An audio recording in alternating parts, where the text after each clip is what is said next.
Hello guys, magandang hapon. Ayan. Nagagala ako ngayon guys, nagagala. Ayan. Nakaka-boring na sa bahay kaya gala-gala muna tayo. Ayan guys, kumusta lahat? Especially yung nandito sa Macau. Sana goods lahat tayo. Ayan. Huwag tayo mawalan ng pag-asa. Stay strong and always dasal. Ayan. Shoutout sa lahat. And thank you so much sa mga nag-subscribe. At yung mga mag-subscribe pa lang, thank you in advance. Ayan. Shoutout. Ayan, shoutout sa kaibigan ko, si Jervin. Ayan. Sama ko yan sa Thailand before. Nasa Thailand ako.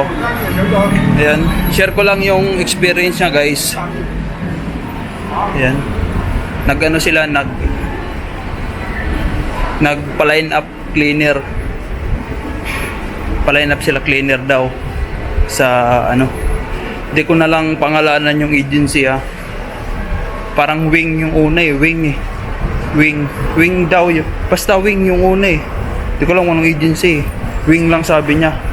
Wing agency. Yun yung una eh. Yun sabi niya eh. Pa-line up sila cleaner. Pinaglinis sila ng car park. Pinaglinis sila ng yung residential building. Nag-line up sila ng 2,100 MOP. Line up yun may bayad. 3 days daw sila naglinis doon. Alam nyo guys, yung mga palinis na yun, mga agency, ang laki ng kickback nila dyan sa na yan, ng agency na yan. Yung agency kasi yan, kinukuha sila ng mga residente dito sa Macau. Kunin sila, pupunta sila sa isang agency. Example, madumi yung parking nila, or yung residential building madumi, gagawin niya, mapapalinis yan yung residential building.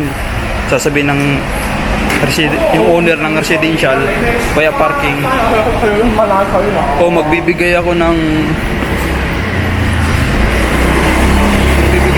30k, linisin nyo yung parking, tsaka sasabihin doon sa agency 30k, bibigyan ko kayo ng ganito.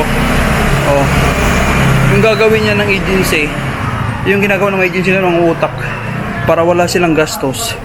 Kasi pag kumuha sila ng tao nila, sample ako, doon ako sa agency nagtatrabaho, kunin nila ako,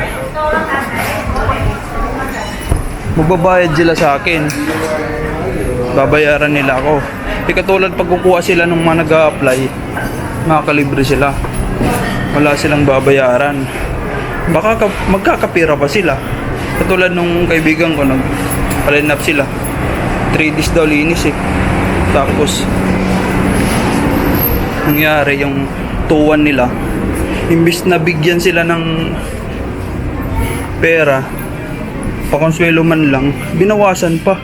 Alam nyo guys, yung tuwan 100 sa kanila na yun, sa agency na yun, or kung sino man sa kanila ng line up nagsabi. Kaya kawawa yung si Jervin. Kaya guys, kawawa si Jervin at saka yung kasama nila. Alam mo kung ilan sila? 25 katao.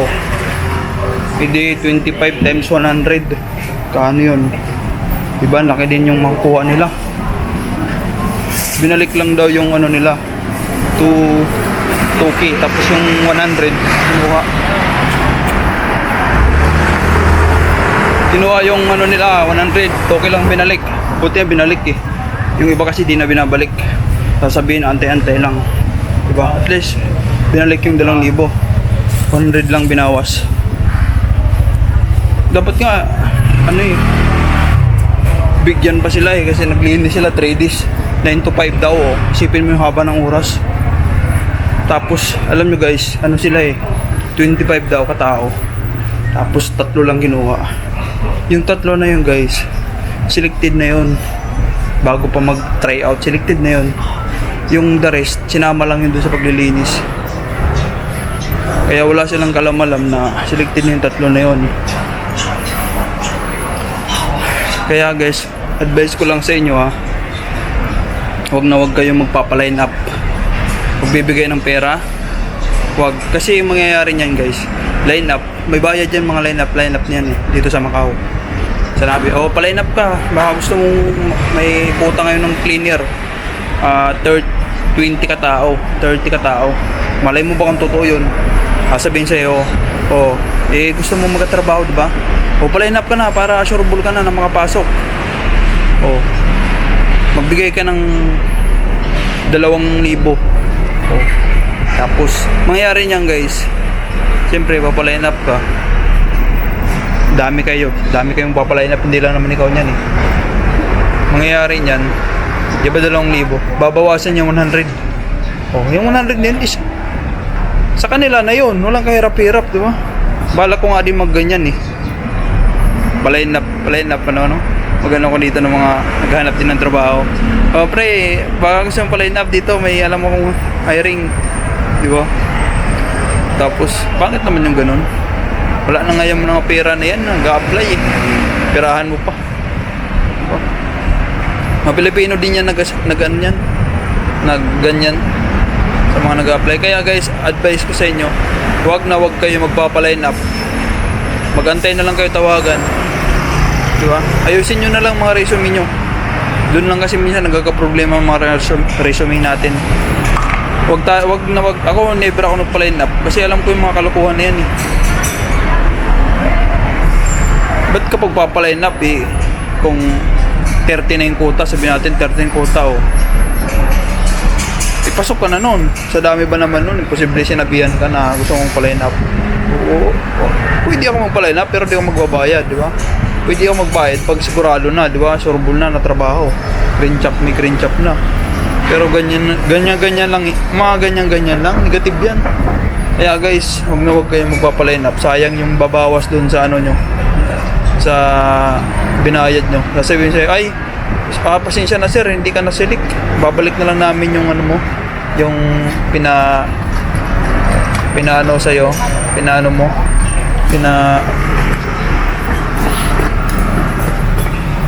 yung pina-line up mo, babalik na lang. Kaso nga lang binawasan, binayad doon sa ano, sa agency. Siyempre wala kang magawa sa agency yun eh. Iyak ka na lang. Bawasan nyo ng 500, yung 2,000, di ba? Paano kung 10 yun ang pa-line up times 10 times 500, di ba? Ang laki din kickback. Ang galing ng ano niya, ang galing ng modus. Kaya shoutout sa mga nag-apply dito huwag tayong magbibigay ng line up. Huwag tayong magbibigay sayang yun yung ikakaltas. Sabihin mo mag-a-apply na lang ako, diba? Hindi na ako magpa-line up. Yun lang guys, share ko lang yun at sana nakatulong sa mga nag-a-apply dito sa Macau. And thank you guys and God bless po sa lahat.